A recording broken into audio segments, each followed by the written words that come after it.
Sobat Visip, nih kepo, kita mau kemana sih? Tapi dibalik beban itu, kita itu bisa cari ilmunya gitu. Se-Indonesia nih. Dan teman-teman semuanya bisa bergabung ke Multimedia Visip gitu.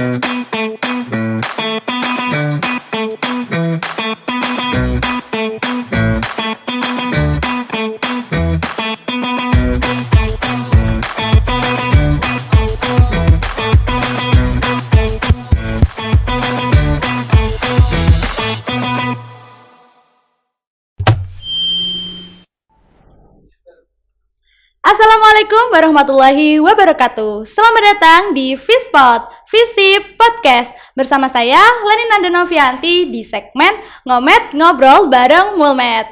Nah, Sobat Visip semuanya, pasti lama nggak sih kita nggak bahas terkait multimedia?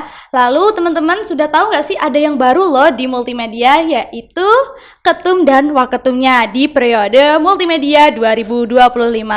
Nah, di sini Leni akan membahas terkait periode barunya nih dan juga bersama Ketum dan Waketum barunya. Sudah tahu belum siapa sih Ketua Umum dan Wakil Ketua Umumnya? Nah, mungkin bisa kenalan sama Kak Ika sama Kak Ferry langsung. Halo Kak. Halo. Gimana nih kabarnya? Alhamdulillah baik. Alhamdulillah. Mungkin sebelum itu Kak Ika sama Kak Ferry bisa kenalan sama Sobat Visip lebih dalam nih dari prodi dan angkatan berapa. Oke guys, perkenalkan nama aku Ika Widastuti, aku dari Psikologi Angkatan 22. Oke, kalau aku Feril Gibran dari Prodi Ilmu Komunikasi Angkatan 22. Oke, sebelum kesini ada kegiatan lain nggak Kak? Ada kuliah. Oke, kuliah. Sama Ya. Kak Feril gimana? Kalau aku magang di salah satu perusahaan di Bangkalan. Oke, ternyata ketua umum dan wakil ketua umum kita dari berbagai prodi nih, ada ilmu komunikasi dan juga ada psikologi. Oke, aku mau tanya nih Kak, terkait periode yang baru nih, menjabat sebagai ketua umum dan wakil ketua umum. Awalnya tuh gimana sih Kak, mau untuk menerima ataupun memantapkan diri menjadi ketua umum dan wakil ketua umum di Multimedia 2025 nih? Oke, awalnya tuh ya waktu dikasih mandat jadi ketua umum tuh antara takut, bingung, soalnya sebelumnya kan hanya menjabat jadi kepala departemen event aja gitu. Jadi awalnya banget tuh ya bingung sama takut itu tadi, soalnya belum pernah menjabat jadi ketua umum apalagi di tingkat fakultas atau tingkat univ kayak gitu-gitu. Kalau Kak Fadel sendiri? Gak jauh beda sama Ika. Aku tapi lebih ke ngerasa bisa apa enggak ya ngejalanin jadi wakil ketua multimedia ini. Oke. Nah, tadi kan sempat Kak Ika sebutin kalau dulunya itu jadi kadep di eventnya ya, departemen event. Nah, apa sih perasaan yang atau feel yang berbeda yang dulunya jadi kadep event dan satunya Kak Ferry jadi CEO dokumentasi, sekarang jadi wakil dan ketua umum nih. Gimana perasaannya? Yang paling berubah tuh apa sih? Oke, kalau dari aku mungkin tanggung jawabnya itu beda. Karena dulu di CEO dokumentasi aku cuman pegang 4 orang atau 5 orang. Nah, di periode ini aku kan jadi wakil. Nah, tanggung jawabnya juga kan pasti beda. Aku bertanggung jawab ke semua anggota Mulmet. Itu dari aku. Oke. Kalau dari aku sendiri, aku awalnya kepala departemen event ya. Di event kan ada 3 divisi, dokumentasi, operator, sama desain event. Nah, mungkin aku hanya menghandle anak-anak yang bergerak di event aja gitu. Dan itu juga nggak cukup banyak orang seperti anggota Mulmet lengkap gitu kan. Jadi awalnya kalau dibilang gimana rasanya pasti agak takut juga awalnya. Tapi akhirnya lama-lama juga terbiasa, soalnya kan emang dari event tuh kita banyak turun ke lapangan juga. Jadi ya alhamdulillah bisa menyesuaikan. Bisa menyesuaikan ya. Tapi yang awalnya tuh berat gak sih Kak dimandat menjadi seorang ketua umum nih? Kalau awalnya pasti kalau dibilang berat ya berat, apalagi ketua umum gitu ya. Kita yang bertanggung jawab atas semua anggota kita, bagaimana cara kerja mereka, terus manajemen multimedia kayak gimana, itu kan tanggung jawabnya ketua dan wakil ketua. Kalau ditanya berat apa enggaknya pasti berat. Oke, kalau Kak Ferry sendiri nih berpartner sama Kak Ika, gimana nih? Untuk satu periode, kan kakak kan dari prodi yang berbeda nih, Iya. pasti punya pemikiran yang berbeda juga dong. Gimana nih? Bisa klop atau chemistry-nya bisa dapet nih dalam satu periode ke depan? Oke, kalau dari klop atau enggaknya mungkin kita bisa klop. Karena dulu Ika itu salah satu anggota di dokumentasi. Awalnya Ika itu dari dokumentasi, dia bagian live report, terus dia jadi kepala departemen di departemen event gitu. Kalau Kak Ika sendiri nih, gimana? Oke, kalau chemistry sama Feril, alhamdulillah dari awal udah dapet. Soalnya aku kenal multimedia ini juga dari Feril gitu. Oh, Jadi yang ngenalin keren banget multimedia ini tuh ya Feril ke aku gitu. jadi sebelumnya tuh udah apa ya, sudah karena udah kenal, jadi bergerak untuk menjadi ketum dan waketum tuh udah aman lah ya chemistry-nya ya. Oke, nah apa sih yang paling disukai selama menjadi bagian multimedia dan sampai di titik untuk mau bertahan sejauh ini menjadi ketum dan waketum bertahan selama 2 periode nih ya? Gimana nih perasaannya dan apa yang paling disukai? Oke. Ayo, siapa yang mau jawab? Dari Ika dulu aja. Oke, perasaannya ya kenapa bisa bertahan gitu ya? Mm-mm. Karena di multimedia ini kan dimana unit yang bergerak di bidang medianya fakultas gitu kan. Apalagi sekarang semakin berkembangnya zaman itu kan kita harus kenal media ya. Apalagi aku mungkin Ferel anak ilmu komunikasi, dia udah dapet ilmu-ilmu tentang media gitu kan di kuliahnya. Apalagi aku kan psikologi ya. Kita belajar tentang perilaku manusia, bagaimana manusia berperilaku begitu, terus habis itu ya tentang individu gitulah. Nah, tapi mungkin di aku itu jarang gitu, kayak kita belajar tentang media kalau nggak kita cari sendiri. Akhirnya aku ketemu multimedia ini, di sini tempatku bisa belajar tentang berbagai macam perkembangan media yang ada gitu, mulai dari apapun itu sih, kayak gitu. Kak Peril, apa yang bikin bertahan sampai sejauh ini? Untuk periode kemarin, ini salah satu caraku buat nebus kesalahan. Ya. Oh, nebus Karena kesalahan. periode kemarin, di semester kemarin itu aku magang, gitu. Magang, ninggalin Mulmed, ya salah satu apa ya? Untuk nebus kesalahannya mungkin bisa di periode ini, gitu. Berat gak sih Kak? Magang tapi jadi bagian multimedia juga, kuliah terus jadi bagian multimedia, apalagi ketum dan waketum nih, berat gak sih menjalaninnya? Cukup berat. Iya. Berat ya ternyata ya. Tapi enjoy. Tapi dibawa enjoy lah ya.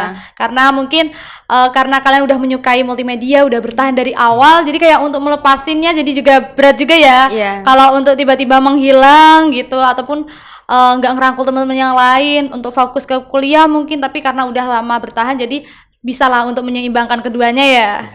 Oke. Goals-nya nih, goals menjadi ketum dan waketum multimedia 2025 tuh apa sih? Dari aku dulu. Boleh. Kalau dari aku goalsnya mungkin memperbaiki kesalahan yang ada dan menjalankan apa proker yang kemarin yang masih tertunda gitu. Keren banget Kak Ika. Oke. Goalsnya membuat anak-anak agar lebih berkembang lagi, nggak hanya aku sendiri tapi kita semua. Oke, luar biasa. Semoga goalsnya nanti segera terwujud di Amin, periode ini amin. dan periode yang akan datang gak sih Kak? Amin. Oke. Nah, kesan dalam menjalankan unit multimedia FISIP apa yang paling berkesan nih?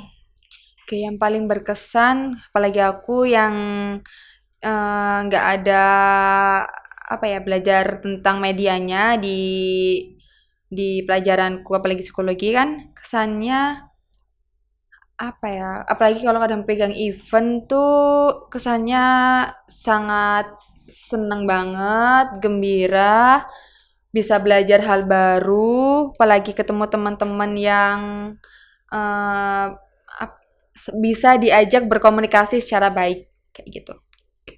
Kalau aku mungkin di periode kemarin lebih belajar tentang gimana caranya bekerja dalam tim, terus gimana caranya nurunin ego buat gak harus pemikirannya kita yang dijalankan itu. Gimana caranya buat ngatur waktu itu.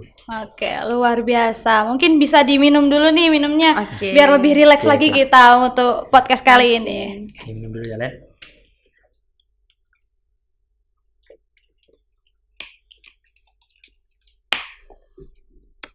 Oke. Mungkin bisa dilanjut gak? Iya. Oke, lanjut. Oke. Terus aku juga mau nanya nih Kak. Jadi ketum dan waketum awalnya tuh gimana sih Kakak bisa nerima ataupun gimana cerita awalnya tuh dari ketum lama jadi Kakak? Apakah ada tawaran terlebih dahulu kayak Kak gimana kalau kamu atau gimana tuh? Oke. Di siapa dulu? Aku dulu. Oke. Awalnya kan sistemnya apalagi ini unit kan ya, unit multimedia FISIP. Di sini kan bukan yang kayak polling atau apa ya kayak polling kayak gitu, tapi di sini kayak memberi mandat gitu kan.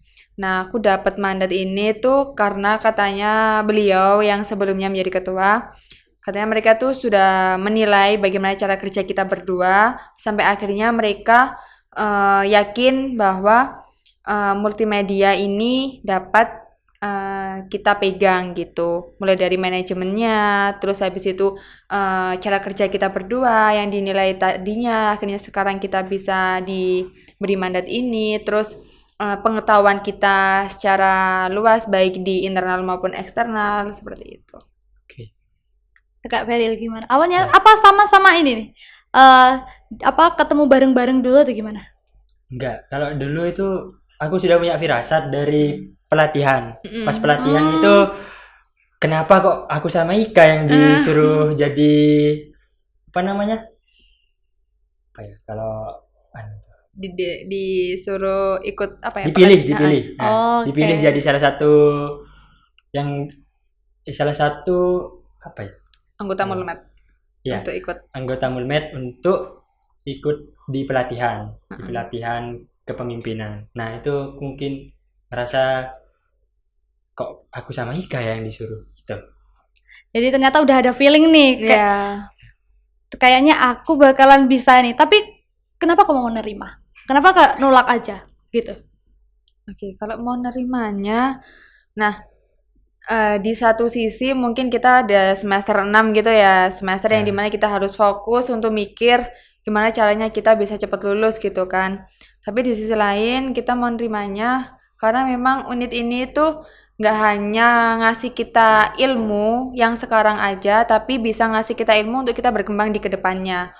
Jadi oleh karena itu kita mikirnya bahwa kita di sini tuh kita nggak hanya kalau katanya orang tuh jadi ketua atau jadi wakil ketua itu banyak beban ya, tapi di balik beban itu kita itu bisa cari ilmunya gitu yang dapat kita manfaatin di luar nantinya. Soalnya kita di luar sana nanti kita setelah lulus kita nggak cuma hanya pakai ilmu yang kita pelajari di kelas, tapi ilmu dari pengalaman juga kayak gitu.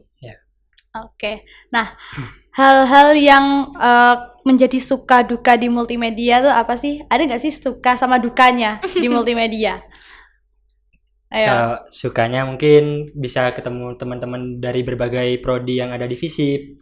Nah, kalau dukanya lebih ke apa ya? Kadang juga susah ngumpulin anak-anak gitu. Itu dukanya sih. Nyocokin jadwalnya mungkin. Ya, Oke. nyocokin jadwalnya mereka. Nah, kita kan dari generasi Gen Z nih Kak, kakaknya juga nih. Kan Kak dari prodi psikologi. Gimana tanggapannya terkait teman-teman multimedia yang banyak job, bahkan jobnya itu mepet deadline atau enggak jobnya tiap hari. Ada nggak sih teman-teman multimedia yang kedapatan rasa mental health dan anxiety gitu? Pandangannya gimana nih Kak? Oke, ya kita sama-sama Gen Z ya. Benar. Sering banget dikit-dikit kena beban dikit, aku mental health, aku kena gangguan gitu kan biasanya. Deadline mepet langsung, aduh aku kena mental health. Iya, biasanya kayak gitu. Wis, kalau kayak gitu biasanya aku ngeliatnya ya anak-anak itu ya kalau ngalamin anxiety atau kecemasan itu ya, so pasti. Karena apa? Namanya juga manusia ya. Bener. Nggak hanya di multimedia aja, kita aja sendiri kalau lagi kuliah juga kalau deadline-nya mepet pasti panik. Betul. Panik pertama panik itu banget sih. panik. Panik. Terus kalau aku ngeliat anak-anak karena anak-anak itu punya skill yang bagus banget, jadi kecemasan-kecemasan yang mereka alami karena mepet deadline, terus mungkin mereka harus ngeditnya dengan cara-cara baru yang belum mereka kuasai. Itu tapi mereka tetap bisa beradaptasi gitu. Jadi semepet apapun itu mereka cemas itu pasti, tapi mereka tetap bisa ngehandle rasa cemasnya, ngatur cara emosinya mereka, bagaimana mereka ngatur. Tapi itu anak-anak aku cukup salut sama mereka bisa ngatur apa aja, ngedaulin mana aja job yang harus diduluin, terus mereka harus menggunakan skill yang mana supaya cepat selesai. Editan. Itu aku sangat gujob banget sama anak-anak. Keren banget ya anak multimedia ya. Banget, gujob banget. Kalau ini Kak Feril kan lagi ini kan magang nih di tempat magangnya. Nah, Kak Feril tuh ada gak sih ilmu-ilmu yang dari tempat magang dibawa ke multimedia? Kalau dari tempat magang mungkin lebih ke di bagian konten kreatornya. Oke, konten kreatornya. Di konten kreator itu ternyata ada caranya, ada planningnya buat konten. Nggak semerta-merta kita contek konten orang lain langsung dibikin, itu ternyata salah cara itu. Ada table garis besarnya di situ. Nah. Jadi kayak ilmu yang kayak gitu tuh yang dibawa ke sini nih, biar teman-teman contohnya kayak anak sosmed spesialis itu bisa buat konten plan dalam beberapa bulan atau 1 bulan akan ke depan gitu nggak sih Kak? Luar biasa banget. Oke. Aku juga mau nanya nih Kak, kakaknya kan tadi sempat nyebutin nih kita akan berkolaborasi sama universitas lain, mungkin bisa jadi nih. Kalau boleh tahu spill dong universitas yang kira-kiranya bisa untuk kita ajak kolaborasi nantinya. Oke. Mungkin dari Sobat Visip nih kepo, kita mau kemana sih gitu kan? Ayo kemana Sobat Visip? Tebak dong, tebak. 1, 2, 3, udah. Apa Kak? Oke. Kalau tempatnya di mana, kalian pantengin aja terus sosial media kita. So pasti masih di Jawa Timur. Nah, tahu kita nanti mau kemananya tempatnya, kotanya di mana, nama universitasnya di apa, itu kalian pantengin aja. Nah, jangan lupa pantengin nih. Di mana Kak? Di Instagram Multimedia Visip. Oke. And TikToknya dong. Oke. Jangan lupa di-follow ya TikTok Multimedia Visip sama Instagram Multimedia Visip. Cluenya S. Yes.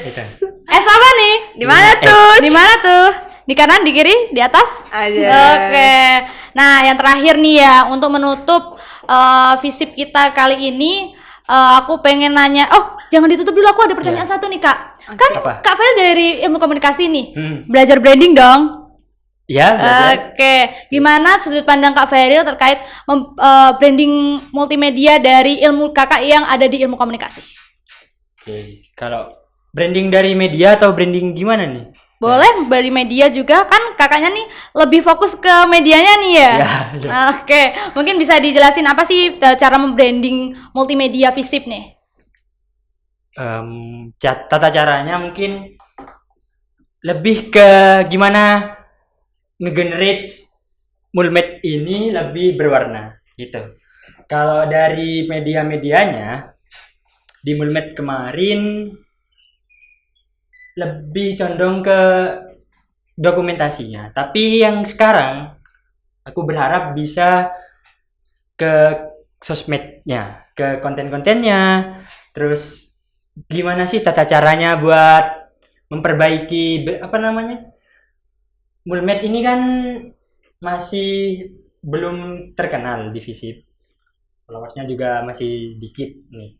Nah, gimana nanti kita cari solusi di situ buat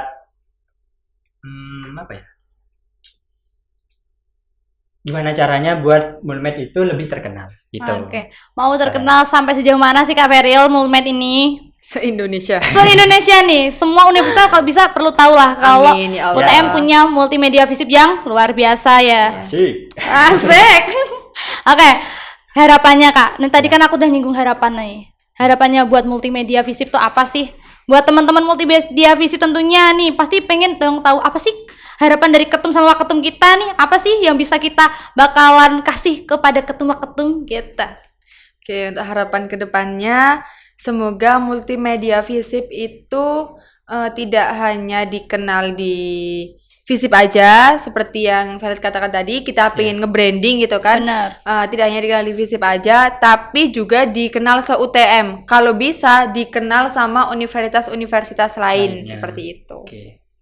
Kalau dari Kak Ferry, dari aku, mungkin Mulmed kedepannya bisa kolaborasi sama UKM di FISIP, sama Ormawa di FISIP, terus sama komunitas-komunitas di FISIP, gitu. Berharap besar buat semua